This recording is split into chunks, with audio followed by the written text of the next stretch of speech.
Morning morning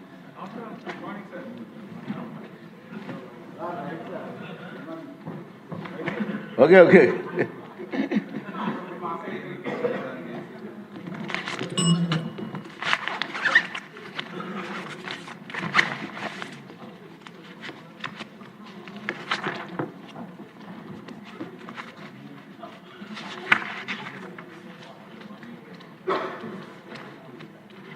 అందరికీ నమస్కారం అండి. రెండవ రోజు సమావేశానికి వచ్చేసినటువంటి గౌరవ సభ్యులందరికీ స్వాగతం సుస్వాగతం. ఇప్పుడు క్వశ్చన్ అవర్ అండి. క్వశ్చన్ నెంబర్ 1392 సభ్యులు రానందున ఈ క్వశ్చన్ ఆన్సర్ చేయవలసిగా భావించాలని కోరుతానండి. క్వశ్చన్ నెంబర్ 1145 గండూరు శేఖర్ మంత్రి గారు.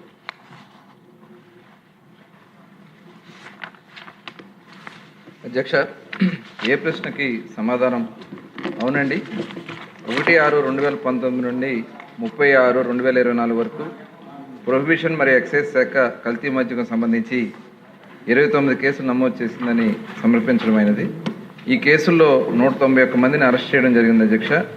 ఈ శాఖ 90,055.52 లీటర్ల కల్తీ మద్యాన్ని మరియు 2,465.06 లీటర్ల స్పిరిట్ను స్వాధీనం చేసుకోవడం జరిగింది. ఇంకనూ కల్తీ మద్యం రవాణాకు ఉపయోగించిన 34 వాహనాలు కూడా స్వాధీనం చేసుకోవడం జరిగింది అధ్యక్ష. అలాగే బి ప్రశ్నకి అవునండి. 1/6/2019 నుండి 3/6/2024 వరకు ఇతర రాష్ట్రాల నుండి ఆంధ్రప్రదేశ్ తీసుకొచ్చిన NDPL నాన్ డ్యూటీ పెయిడ్ లిక్కర్కి సంబంధించి ప్రొహిబిషన్ మరియు ఎక్సైజ్ శాఖ 31,057 కేసులు నమోదు చేయడం జరిగింది. ఈ శాఖ 55,81,963 లీటర్ల మద్యాన్ని స్వాధీనం చేసుకోవడం జరిగింది. ఇంకనూ ఈ కేసుల్లో NDPL non duty paid liquor రవాణాకు ఉపయోగించిన 10,239 వాహనాలు కూడా స్వాధీనం చేసుకోవడం జరిగింది.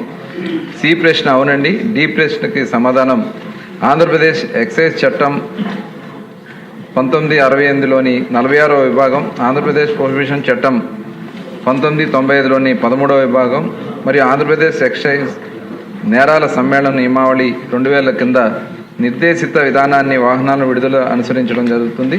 అంటే జప్తు కోసం యజమానులకు షోకాజ్ నోటీసు జారీ చేయడం, వాహన యజమానులు సమర్పించిన ప్రత్యుత్తరాలు ప్రాతినిధ్యాలు పరిశీలించి మరియు జప్తు బదులుగా స్వాధీనం చేసుకున్న తేదీ నాటికి వాహనాలు మార్కెట్ విలువను చెల్లించిన తర్వాత సమర్థ అధికారులు, prohibition and excise commissioner, appellate అధికారి, ప్రభుత్వం డివిజనరీ అధికారి ద్వారా వాహనాలు విడుదల చేయడం జరుగుతుంది. 2019 నుండి 2026 వరకు జనవరి వరకు అన్ని రకాల నేరాలకు వర్తించే సైకిళ్లు, ద్విచక్ర వాహనాలు, ఆటోలు, 4 చక్రాల వాహనాలు మొదలైన వాటిలో మొత్తం 26,846 వాహనాలను స్వాధీనం చేసుకోవడం అయినది.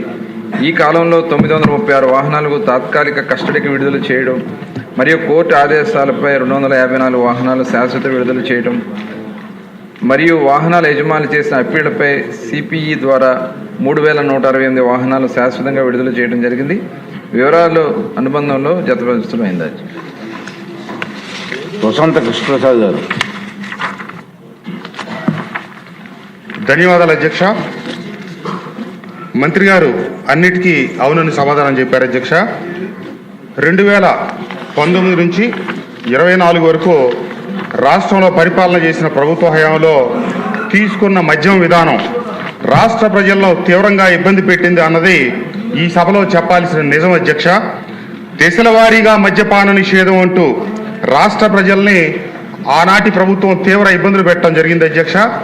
దానికి నిదర్శనం అనుకోకుండా ఈ ప్రశ్న సభలోకి వచ్చే సమయానికే నిన్నే సుప్రీంకోర్టులో కూడా ఆ కేసులో ప్రధానమైన నిందితుడు విజయసాయిరెడ్డి గారి మాటల ద్వారా చెప్పాలంటే కింగ్ పిన్, ఆ కింగ్ పిన్ అనుకున్న కింగ్ ఎవరో కూడా బయటికి రావాల్సిన అవసరం ఉంది అధ్యక్ష. ఆ కింగ్ పిన్ అన్నీ చేశాడన్నారు.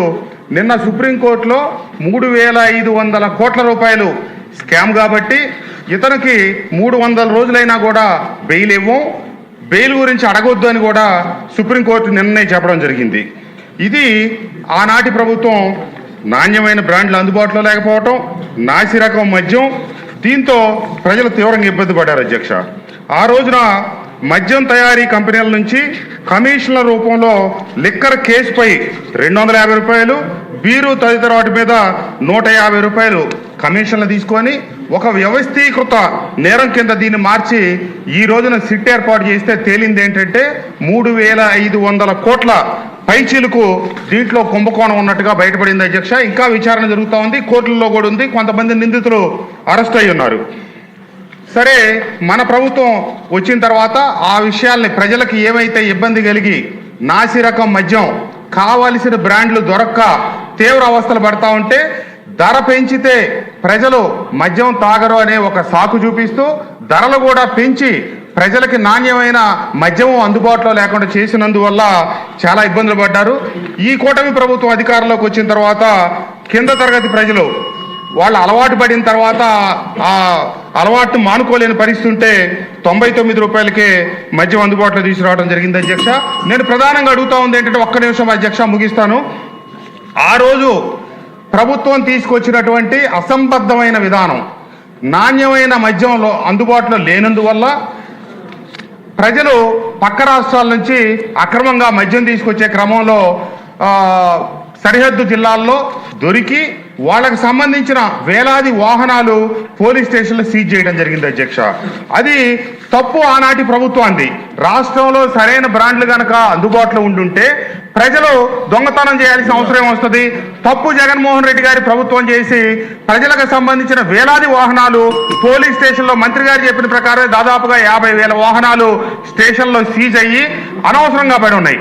నేను మీ ద్వారా మంత్రి గారిని కోరుతా ఉంది ఏంటంటే, ప్రభుత్వం తప్పు చేసింది, ఆనాటి పాలకులు తప్పు చేశారు కాబట్టి ఈరోజు శిక్ష అనుభవిస్తా ఉన్నారు. కానీ ప్రభుత్వం తీసుకున్న అసంబద్ధమైన విధానాల వల్ల వాళ్ళ వాహనాలు ఆగిపోయినాయి. దానికి నేను కోరుతా ఉంది ఏంటంటే, అది ఆ తీసుకురావటాన్ని నేను సమర్థించట్లేదు అధ్యక్ష. కానీ ఆ పరిస్థితులు కల్పించారు కాబట్టి ఈరోజు వాళ్ళకి ద్విచక్ర వాహనానికి, త్రిచక్ర వాహనాలకి, 4 చక్రాల వాహనాలకి నామినల్ ఫీజు వేసి వాళ్ళ దగ్గర పెనాల్టీ వసూలు చేసి ఆ వాహనాలు విడుదల చేసి వాళ్ళకి విముక్తి కల్పించాల్సిందిగా కోరుతా ఉన్నాను అధ్యక్ష. ప్రభుత్వ నిర్ణయం వల్ల వాళ్ళని దోషులుగా నిర్ధారించొద్దు. దయచేసి ఈ విషయంలో ప్రభుత్వం సముచితమైన నిర్ణయం తీసుకోవాలని మీ ద్వారా మంత్రి గారిని కోరుతా ఉన్నా అధ్యక్ష. గౌరవ సభ్యులు మనమండి, ఇప్పుడు చెప్పిందే 2 నిమిషాలు చెప్పొచ్చు మీరు అంతే. ప్లీజ్ నేను కామెంట్ చేయట్లే, అంటే నాకు 1 అవర్ టైము లాస్ట్ మిగిలిపోయిన క్వశ్చన్కి అవకాశం లేకుండా పోతుంది. ప్లీజ్ దయించు సహకరించండి. నిశ్చయ అధ్యక్ష, గౌరవ సభ్యులు వసంత కృష్ణప్రసాద్ గారు చెప్పింది వాస్తవం అధ్యక్ష. గత ప్రభుత్వంలో ఆనాటి ముఖ్యమంత్రి జగన్మోహన్ రెడ్డి గారు తీసుకున్నటువంటి నిర్ణయాల్లో ఈ మద్యం విధానాన్ని ఒక ఆదాయ వనరుగా చేసుకునే దానికోసం ఆ రోజు ఎన్నికల ముందు వెళ్ళేటప్పుడేమో సంపూర్ణ మద్యపాన నిషేధం చేస్తానని చెప్పి, అధికారంలోకి వచ్చాక దశల వారీగా నిషేధం చేస్తానని చెప్పి మాయమాటలు చెప్పి రేట్లు పెంచి అధ్యక్ష, అలాగే బ్రాండ్లు కూడా వాళ్ళకి కావాల్సిన అసలు వ్యాపారంతో సంబంధం లేని వ్యక్తులు కూడా వ్యాపారంలో 19 నుంచి 24 రావడం, పనికిరాని బ్రాండ్ పెట్టడం, ఇవన్నిటి వల్ల కొంత బయట నుంచి నాన్ డ్యూటీ పెయిడ్ లిక్కర్ రావడం, కొంతమంది ఈ రేట్లు కొనుక్కోలేక మరి మామూలు ఇల్సిట్ లిక్కర్ తాగడం, అలాంటి కొన్ని సంఘటనలు కూడా జరిగినాయి అధ్యక్ష. దాంట్లో జంగారెడ్డిగూడెంలో దాదాపు ఒక 25 మంది దగ్గర చనిపోవడం జరిగింది అధ్యక్ష. స్పూరియస్ లిక్కర్ 2-3 చోట్ల కూడా ఇలాంటి సంఘటనలు జరిగినాయి అధ్యక్ష. చాలా దురదృష్టకరం. నిన్న మరి వారు చెప్పినట్టుగా బెయిల్ విషయంలో కూడా దగ్గర 3,500 కోట్ల రూపాయలు పెద్ద కేసు. ఇది సామాన్యంగా చూస్తాను వీల్లేదని, ఎందుకంటే ప్రభుత్వం వచ్చిన వెంటనే ఆ రోజు మనం వైట్ పేపర్స్ రిలీజ్ చేయడం జరిగింది అధ్యక్ష.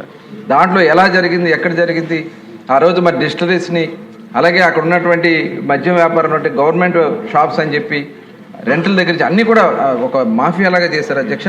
ఇవాళ అవన్నీ కూడా బయటకు వస్తున్నాయి. ఖచ్చితంగా సిట్ వేసాం, సిట్ విచారణ జరుగుతుంది. సిట్ విచారణ అయినా కూడా బయటకు వస్తాయి అధ్యక్ష.